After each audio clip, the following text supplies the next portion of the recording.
I know just what to do with you. Gryffindor! Hey, we're starting a podcast. Shut up! Good morning to you wherever you are. It is morning somewhere! May 21st, 2024. My name is Finn Burns. I love my mom so much. Standing right over there, there's my mom, which I love very much. I like that he thinks that you stand while you do the podcast.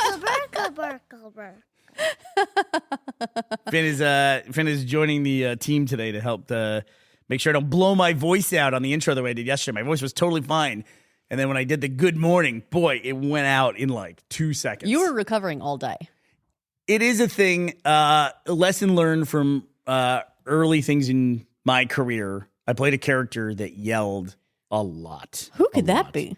In Red vs. Blue. And it was funny to like blow my voice out yelling and have it crack and everything. That was part of the character.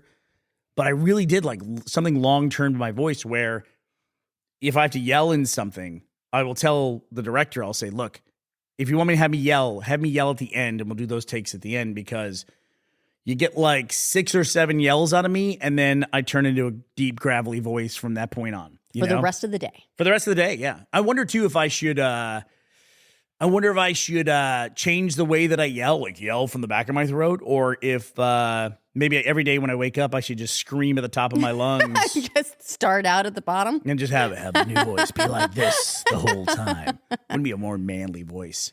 Well, you know, it's very appropriate that you use the Finn intro this morning because there have been learnings abounding within this household, and a lot of it has to do with him. We are getting him registered for he goes into primary school next year. And can you help me out with something? Yes, I can. So primary school, is it kindergarten?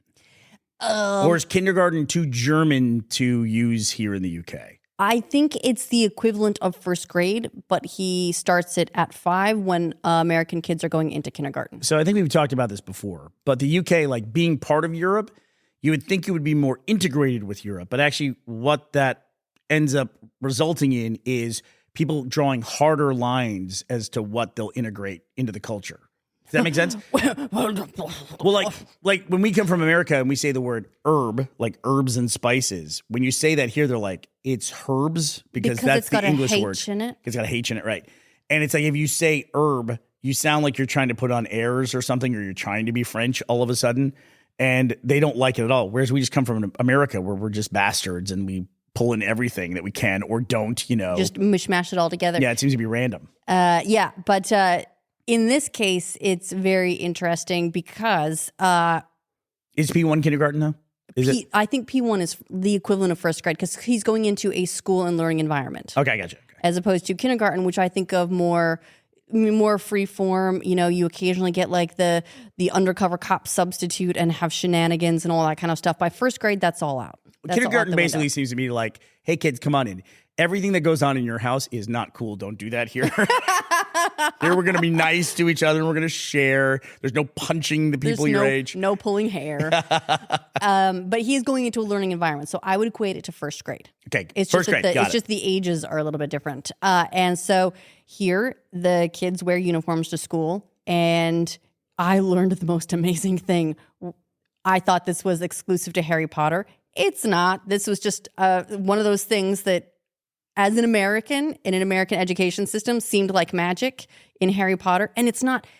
He's been sorted into a house. Yes, they have houses in his school and he's in the house. And you said something really strange to me. You said they compete against each other? They actually have points?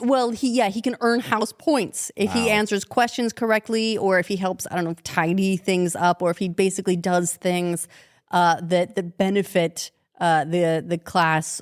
He can earn house points. He'll compete in his house on sports day. So if he wins the three-legged race or spoon race or whatever it is that they do on sports day, he can win house points. Just wait till he catches the snitch. Catch the snitch. There's some metaphor there, like catch the snitch and beat the shit out of it or whatever, and then you win automatically. So he'll learn, P1, he'll learn like basic reading, writing. Alohomora. Yeah, go ahead. Wand selection. Do I get all this right? So this is weird because I imagine that most people in the UK, when they watched Harry Potter, when they saw the house part of it, was totally normal to them. To us, it was like Game of Thrones. Right. Like it comes to non-Brits like in this completely different form, this completely different context. Like the idea of schoolhouses is fantastical by its nature. And British people watching would have been like, yeah, okay. Yeah, just like, this is just part of it, yeah. And we all think it's magical because it's Harry Potter. Whereas like American schools are based more on other movies like Tron. Like this is how it works for American kids going into school. What am I supposed to do? Survive. Wow. I meant on a social level, Ashley. On a yes. social level. Yep. So he's going to start P1. They also wear uniforms, which I have to go on record as saying I like school uniforms. I like them a lot. I didn't like it today because I actually forgot his hoodie as we were going down the road, and I had to come back and get his hoodie. But put kids in uniforms, put them all the way through school, all the way through high school in America. Put them in fucking uniforms. Make it easy on them. I know the arguments for uniforms are makes it easy. There's a lot of things you don't have to worry about. Everyone's got the exact same thing. Arguments against are, they'll still find a way to individualize, and you'll still know, who's haves and have-nots based on, I don't know what backpack they've got. I always really wanted what was it, the JanSport? Or jewelry or something like that. Yeah. I get it, but it's like for kids that can't necessarily afford those kinds of things and parents, it's so much easier to let them have, a standard uniform, I think. I would have liked it for a completely different reason, and that is that I am lazy as fuck. It would have saved me so much time to never have to worry about what I'm wearing on a day in school. That would have been so much easier. You got enough stuff to worry about, honestly. But you would have to clean the same things all the time. Like if that's not clean, you're in kind of a jam. I guess that's true, but once a week, you're like, here's my jumper laundry. Here's my, black jeans laundry. You grew up in Utah. What would be the uniforms in Utah? Well, let's see. Utah's the beehive state. So it probably would have been that. I think you'd have to wear like a prairie dress. I was going to say that, or it would all be like godness somehow. We'd wear ankle length dresses and the little the sweet little hoods, whatever those were, the milkmaid hoods. What was so Ashley's not Mormon, right? Correct. This is a question you have dodged a little bit while we talked about it. I feel like there was a part of your life where you were Mormon. No, not exactly. I did get baptized when I was like 8. They gave me new information here. They gave me a Book of Mormon comic book. I read through and I was like, this all makes sense. And so they went ahead and baptized me, and I never went to church. So you were baptized as Mormon. Yes, but I also consider part of being Mormon is you have to pay for it. It's like a subscription model. You have to tithe? And I never paid into the system. What is the Mormon tithe? 10%. Yeah, 10% seems to be the standard. So for those of you who don't live in a country that was founded by religious fanatics, tithing is where you make whatever money you make and you have to pay 10% to the church. The interesting thing about it to me is not only do you have to pay 10% to the church, but then your church also knows what you make. Right, which I find weird. And that's the weird part. Well, you don't think it's weird that your church knows what you make? Listen, I think tithing's weird, but when it comes to religion, it's like what's in the weird circle. It's like, let's talk about things that are outside the weird circle. All of it's so much easier. Most of the stuff, we do it because it's tradition, but if you analyze any of it for more than 10 seconds, it's like, it's kind of weird. Yes. Yeah. But yeah, it's also, they'll be like, no, just do what you can. Even the explanations are weird. But if you don't do the 10%, you still kind of get the side eye, like everyone talks about it. Right. And I would imagine probably there's people who tithe more because that's part of their community. It's America as well. There are people who tithe more to make it appear as though they're making more money. Does that make sense? Oh, that could be very interesting. It's like the people get the platinum card when it's like, dude, you're in an hourly wage job still. Why are you applying for a platinum card? It's like everybody wants to be a baller. You know what I mean? Even if it's for like 5 minutes a day. So we're just, the bottom line is we're happy that our son was sorted successfully into his house. And we look forward to him going after the Gryffindors. Let's hope Dumbledore is not there to give them all the points and completely throw the competition right at the end of term. So I had something really similar where I grew up, which was weird. And I didn't know it was weird because the things you grow up with, you don't know they're odd until you meet other people, usually at like university. Back then, now you meet them online. Like you have friends in Sweden when you're 10. But when I went to university, I didn't know this was the case. This wasn't the case. I mean, I had a really weird high school scenario where we were like a small offshoot of Houston, a place called Alief, Texas. And now it's part of Houston, but I remember outside of my house was one of those road signs, like mile markers, and it said Houston 20 miles away. And now we're part of Houston. That's how It's been much absorbed. it's spread. But basically, to save money, it was a rural community to begin with. To save money, they built the high school, and then when they expanded and built another high school, they built the second high school literally right next door to the other high school. Well, that makes rivalry easy.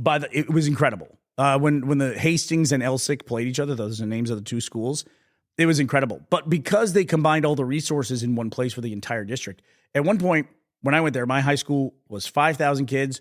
That's huge. That is an enormous high school. The high school next door was 5,000 kids. It was separated by maybe 50 yards. There was a field between them. And then they built a building in that field called the Annex, where so they basically combined the two high schools together.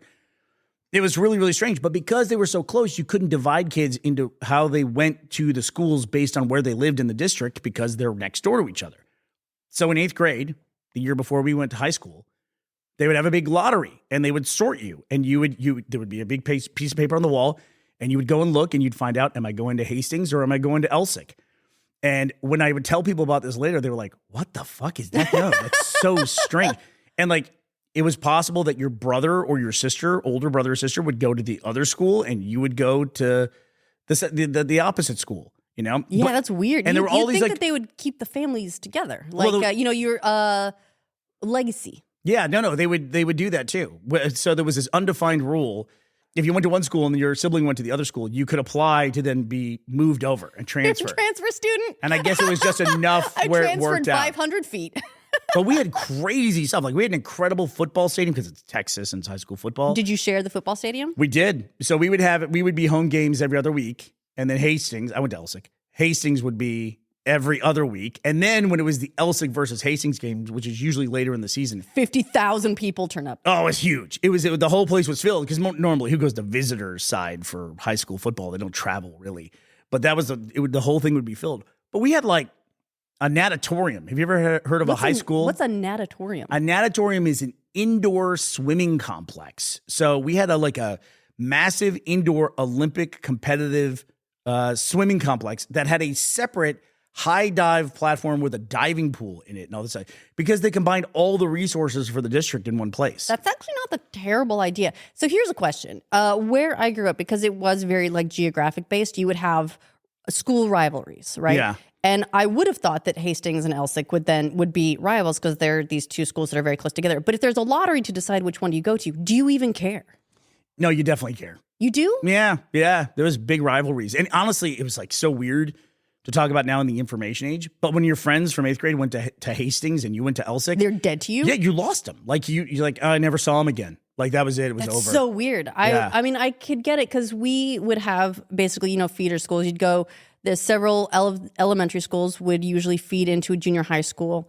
And then several junior high schools would feed into a single high school. And so basically you went into high school with all the people that you grew up with. And I felt like that made the tribalism kind of easier because it was built in over several years. Yeah. I would have assumed that a lottery system would be, people would care less. But maybe they care more because they have to like find some kind of defining, I don't know, they have to find the edges of the tribe. Yeah, so now currently in the 2021-2022 school year, the enrollment at Elsick High School is 4,123 students, and Alieve Hastings is slightly lower because it fucking sucks at 3,900. The reason why it's less than when I went there is they built a 9th grade center next to those two giant high schools. They need access to the high dive board, Bernie. So now all the kids in the district go into one 9th grade school and then split off and go to one of the high schools now for 10th through 12th. So weirdest fucking setup I've ever seen in my life. Weirdest setup. But we had incredible facilities because they just like sunk everything into one place at one time. Well, that is helpful. Yeah, it's crazy. Crazy place to be. All right, but enough about school. What else is going on?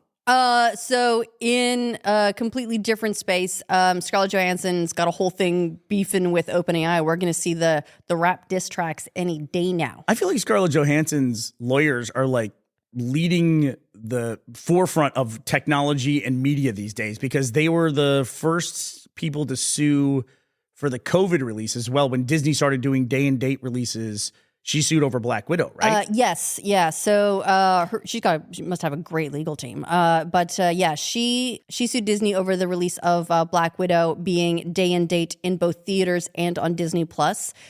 She said it was a breach of contract because she was guaranteed, or in her contract was guaranteed, a theatrical release, which at the time traditionally meant a 90-day exclusive window in theaters. Disney was like, no. It's big money. This is baseless, whatever. And then they settled. So, which makes sense. And right? now she's suing, or she did not. All the articles are that she's suing, but her lawyer sent letters to OpenAI, and I think she's in the discovery process. I think either that or it was a threat of lawsuit. It was a takedown at the very least. She sent via her lawyers a takedown to OpenAI to have them remove the character voice of Sky, which is one of the new voices in the Chat GPT 4 chatbot they just released, and have it removed because she said it sounded intentionally too much like her, specifically the character that she played in the movie Her, where she was an AI chatbot. And she said as well via some statements that Sam Altman had contacted her, asked her for her voice, and she declined because she wasn't comfortable with it. And then he contacted her again, asked her to reconsider. She did not. And then they released this voice that sounded just like her. It is one of those things, too. It's like once you reach out and ask, you're kind of committing to that path at that point in time. If someone says no, it's not a courtesy call anymore at that point. You have asked to use their likeness. You've essentially admitted that this thing is going to be based on her, and you can't go ahead with it anyway. Right. You know? And to make matters worse for himself, apparently he tweeted just the word her. I read that. So let me take you on a little journey here. Please do. So I read that, she's one of the things that was listed in her complaints was that Sam Altman himself had tweeted the word her. And I said, I don't think that's right, because we had talked about this. He had liked somebody making a tweet that just said her. Turns out he did both. He liked that tweet before they announced it, but after they announced ChatGPT 4.0, by the way, what a weird name. Can they come up with a snazzy name? Get your marketing guys on this. You know what's please. funny about calling it ChatGPT 4.0, which the O stands for Omni. It doesn't stand for zero. It's so confusing that even when you say it to ChatGPT, it doesn't understand it. It basically thinks you're asking ChatGPT 4.0. Can I tell you what I think the best assistant name has been so far? What's that? Cortana. I know that Microsoft retired Cortana, and for a lot of reasons it wasn't working properly, but as a name, taking it from the Halo universe was a brilliant move. I thought it was so good. I always think it's interesting when brands then are acquired, especially by tech companies, and they become something different. I have a really personal thing with this where there was two services that I used when I was just kind of starting out.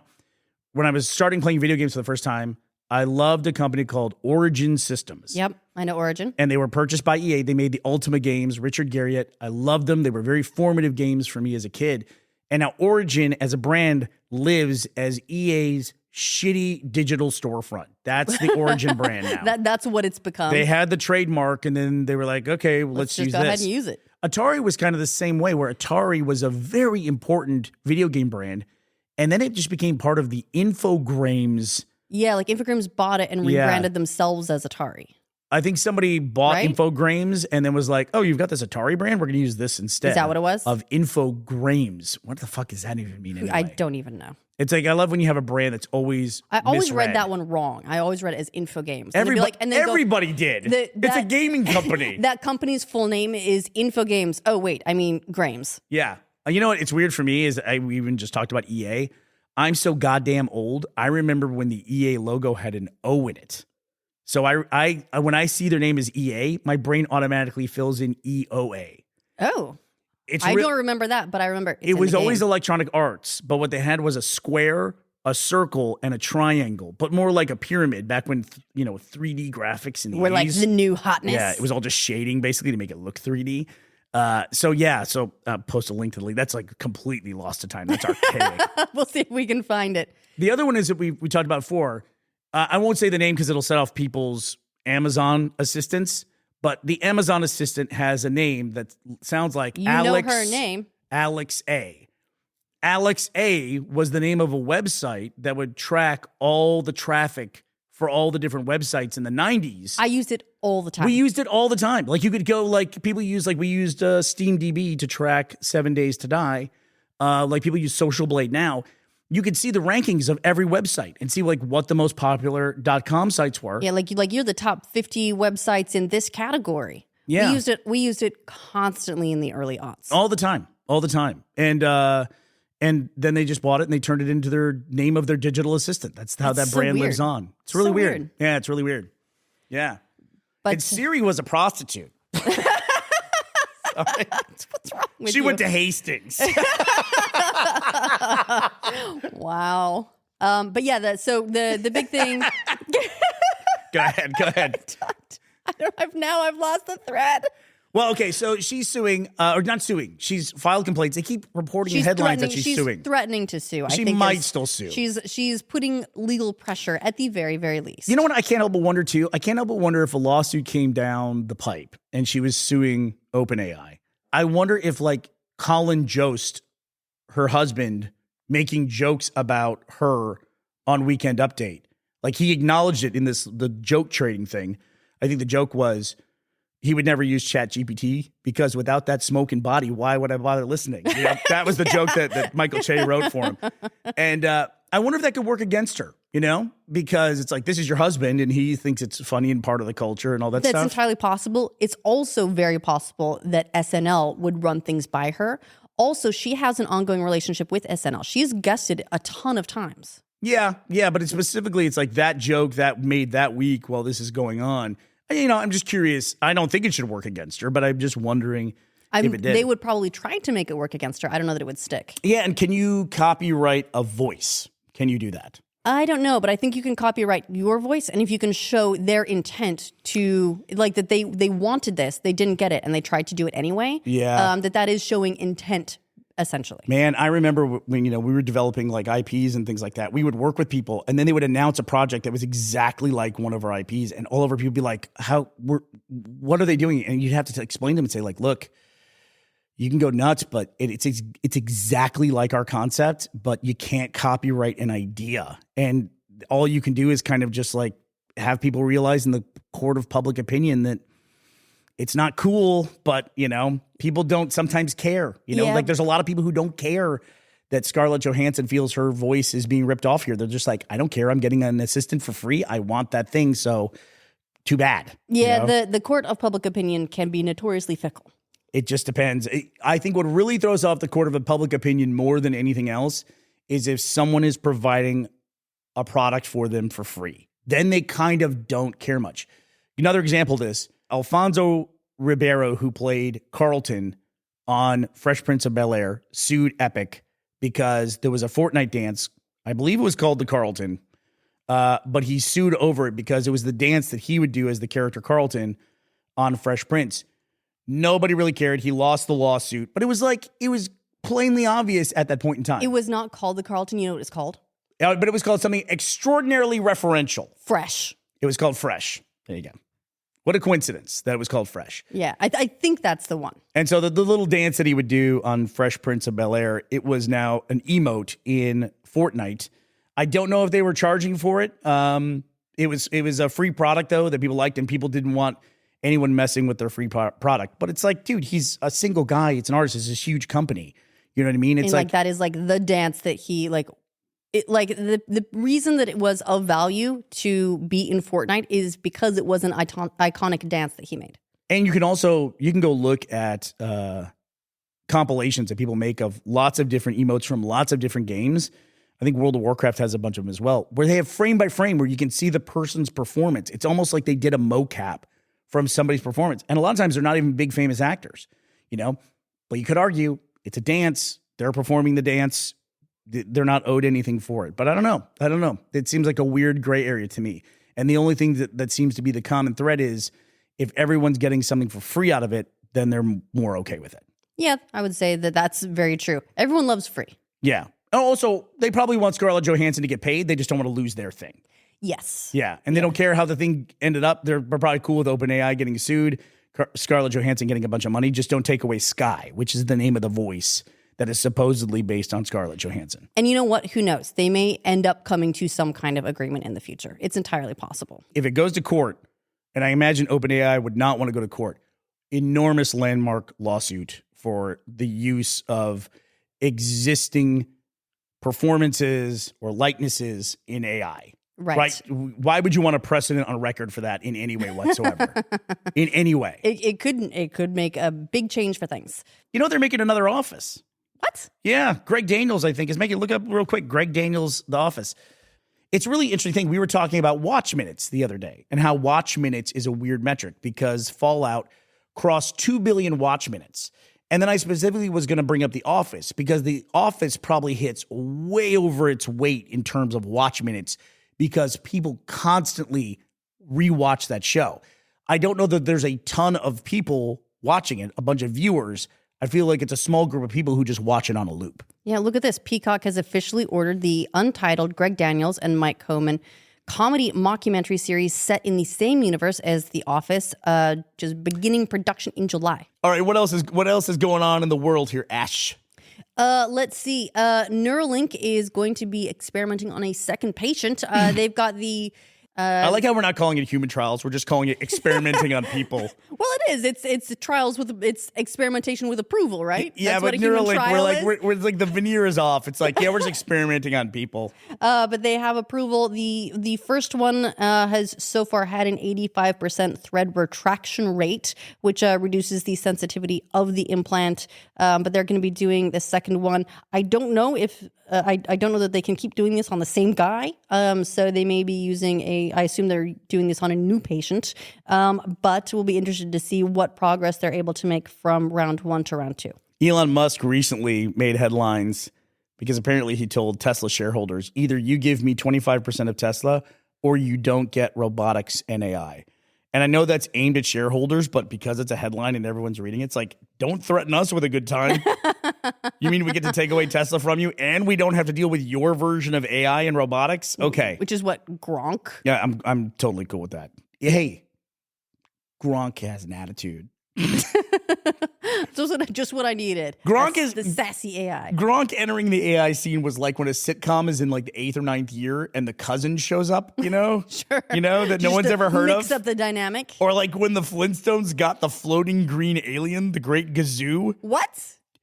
Explain this. The Flintstones, we'll end on this. Some point later in the Flintstones run, which is about cavemen, there was a floating green alien named the Great Gazoo that had a big head and a helmet on that would show up and talk to Fred and Barney. Why? Why not? Who cares? Maybe they were trying to sell more vitamins. Exactly. Maybe he's trying to sort them into their house for primary school. Who knows? Who knows? Well, on that note, I would like to thank today's sponsors, Michelle Henri G and Kaylee Duke. Thank you for sponsoring this episode of Morning Somewhere. I like we have an Henri, Michelle Henri G. I'm guessing. I'm doing my best. It was just end in an I and that's it? Yes. All right. Well, that's very, very French of you, living in the UK. I'm trying to be international. All right. Well, that does it for us today, everybody. May 21st, 2024. Hey, we are going to be back here to talk to you tomorrow. We hope you'll be here as well. Bye, everybody.